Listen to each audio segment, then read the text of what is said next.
Hola, ¿qué tal? Mi nombre es Berenice González y el día de hoy vamos a continuar con la clase de aparato digestivo. En esta ocasión vamos a hablar del páncreas. El páncreas es una glándula accesoria del aparato digestivo. Las glándulas normalmente se clasifican en dos tipos, endocrinas y exócrinas. Las glándulas endocrinas van a expulsar secreción que en ellas producen para ser distribuidas en el torrente sanguíneo. La mayoría de las glándulas endocrinas producen hormonas y algunos neurotransmisores que van a afectar al organismo y algunas otras funciones. Por otro lado, las glándulas exócrinas van a expulsar el producto de su secreción hacia el exterior. Y no solo hacia el exterior del cuerpo, sino hacia el exterior referente a órganos huecos o otras situaciones que tengan una luz en su interior. Un ejemplo de ello es el tubo digestivo. En el caso de las secreciones exócrinas, tienen otras funciones a las hormonas. Algunas de estas son enzimas que sirven para digerir algunas sustancias. El páncreas tiene glándulas mixtas, que esto quiere decir que van a producir secreciones endócrinas y secreciones exócrinas. En el caso de las endógenas, tenemos a la insulina, que sirve para regular la glucosa en el organismo. Por otro lado, otras de las secreciones del páncreas es el glucagón, que tiene una función contraria a la insulina. Esta va a incrementar los niveles de glucosa en la sangre. Interviene en procesos como la glucogenólisis y se refiere a la destrucción del glucógeno para convertirlo en glucosa y así poderlo absorber por las células. La gluconeogénesis, esta es diferente porque vamos a generar glucosa por medios alternos. Podemos generar glucosa a partir de metabolizar músculo o grasa. En cuanto a las secreciones exócrinas del páncreas, su función es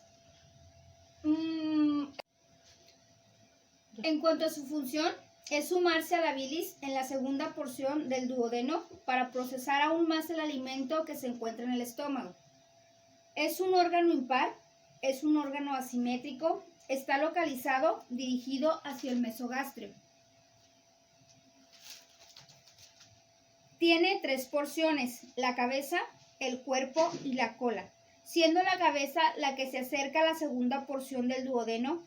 Tiene una longitud de 15 a 18 centímetros, siendo su parte más ancha en la cabeza, que es de 4 a 6 centímetros. Tiene un espesor máximo, que es de 2.5 y es un órgano muy pequeño. Su forma externa la vamos a dividir en 5 partes. La primera es la cabeza o es el cuello, el cuerpo como tal y al final la cola. En la presión duodenal va a estar en contacto con el duodeno. Más atrás, el cuerpo va a estar en contacto con una impresión por la arteria esplénica. Durante el desarrollo embrionario, el páncreas se desarrolla entre la cuarta y quinta semana de gestación. Es un órgano que se encuentra retoperitonealmente y va a seguir una dirección transversal por detrás del estómago. Se va a encontrar por arriba del colon transverso y también se va a encontrar relacionado con el duodeno y el vaso. La primera porción está compuesta por la cabeza y una porción en forma de gancho. A esta se le llama proceso uncinado. Esta va a estar a nivel de la tercera vértebra lumbar y tiene forma de C. Esto quiere decir que tiene 3 porciones, superior, inferior y una descendente. Va a pasar por delante de la arteria mesentérica superior y va a tener un canal excavado y a su vez tiene un canal por donde pasa el conducto colédico.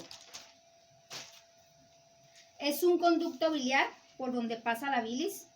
Por detrás de la cabeza del páncreas vamos a encontrar la vena cava inferior y la arteria y venas renales. Las otras 3 porciones del páncreas, el cuello, el cuerpo y la cola, están formadas de esta manera. La cola va a estar en relación con el vaso, el cuello va a ser una porción aplanada y va a ser corta de 1 a 2 centímetros. En ella vamos a encontrar una relación con la anastomosis de la vena mesentérica superior y la vena porta. Ambas van a formar una pequeña depresión para que se forme la anastomosis de estas dos arterias. En el cuerpo, en el borde inferior, donde va a estar en contacto con el ángulo de Treis. El páncreas es una glándula, la mayor parte de su función es exócrina, es el 98%, y un solo 2% es endócrina, donde vamos a encontrar los islotes de Langerhans, que vamos a encontrar también diferentes lóbulos. Vamos a hablar de la irrigación. Va a ser diferente para la cabeza, el cuerpo y la cola. La cabeza va a estar irrigado por la arteria pancreático-duodenal, superior, anterior y posterior. También está conformada por una rama de la gastroduodenal y por la arteria pancreático-coduodenales inferior, anterior y posterior, donde encontramos la rama mesentérica superior. Mientras que en el cuerpo y la cola tenemos a la arteria pancreática dorsal, donde encontramos la rama esplénica. También encontramos la arteria pancreática inferior, donde encontramos la rama cementérica superior. A su vez, se va a estar anastomosando a todas ellas entre sí para llevar una irrigación completa al páncreas. La función que va a secretar el páncreas, como ya lo habíamos hablado, su mayoría es exógenamente. Va a estar conformado por bicarbonato y los zimógenos, ambas sustancias que son para neutralizar el ácido y otras sustancias que nos hacen aprovechar los nutrientes al cuerpo. Una función endocrina, esta función tenemos como, para que esa función suceda, tenemos algunas células, son las deltas, beta y alfa. Las células beta son las encargadas de secretar la insulina, que va a estimular dos membranas celulares. En cambio, las células alfa van a secretar glucagón, que va a originar la glucogenólisis. Y por último tenemos a las células deltas, que van a anular la secreción exógena del páncreas. Vamos a hablar un poco de lo que es pancreatitis. Pancreatitis es una inflamación del páncreas que puede provocarnos un problema biliar, como puede ser la ingesta de alcohol, pacientes con VIH, algunos fármacos, pacientes con isquemia, traumatismos, parásitos y algunos procedimientos endoscópicos o factores hereditarios. Los síntomas son dolor que se ubica en el epigastrio, se transmite hacia la espalda, puede provocar náuseas y vómito, puede haber taquicardia. Y para poder hacer un diagnóstico existen varios puntos de auscultación. El primer punto es de Desjardins, que va a marcar la determinación del conducto de Wisborne, que va a estar localizado sobre la línea umbilicoaxilar de 5 a 7 centímetros del ombligo. El otro punto es el punto de Prioni y está situado en 2 dedos encima y uno a la izquierda del ombligo. Otro punto pancreático es el punto de Orlowki, de la extremidad acromial de la clavícula al centro de otra línea que une la sínfisis del pubis a la espina ilíaca. Otro punto es en ángulo obtuso, formado a la derecha, y se encuentra en la cabeza del páncreas. El siguiente punto es el punto subcostal izquierdo. Se puede localizar en una posición de descúbito lateral derecho. La mano del explorador situada entre el estómago, desviando hacia la derecha el vaso. Permanece en el mismo lugar y puede palpar directamente el cuerpo del páncreas.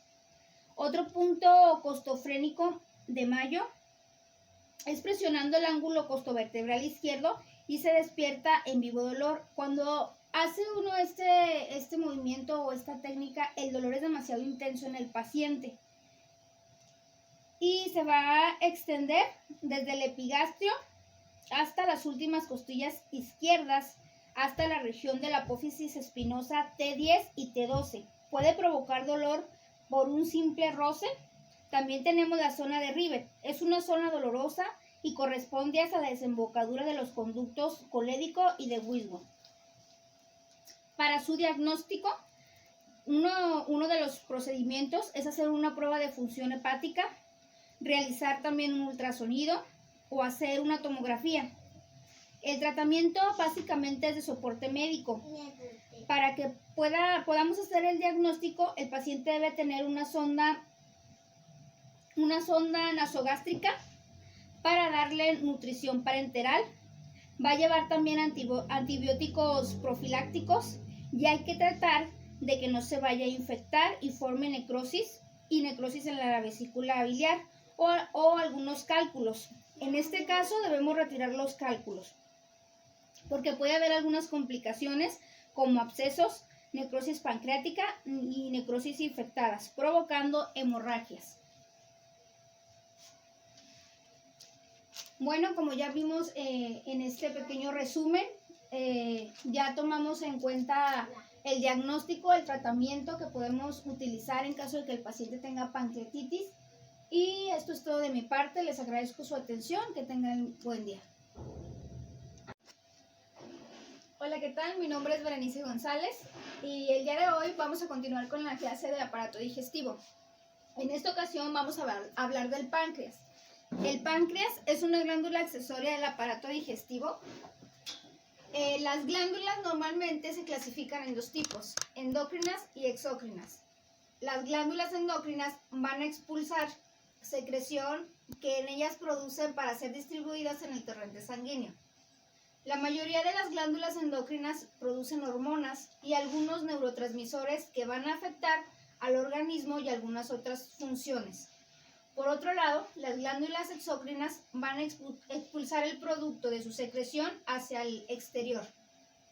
Y no solo hacia el exterior del cuerpo, sino hacia el exterior referente a órganos huecos o otras situaciones que tengan una luz en su interior. Un ejemplo de ello es el tubo digestivo.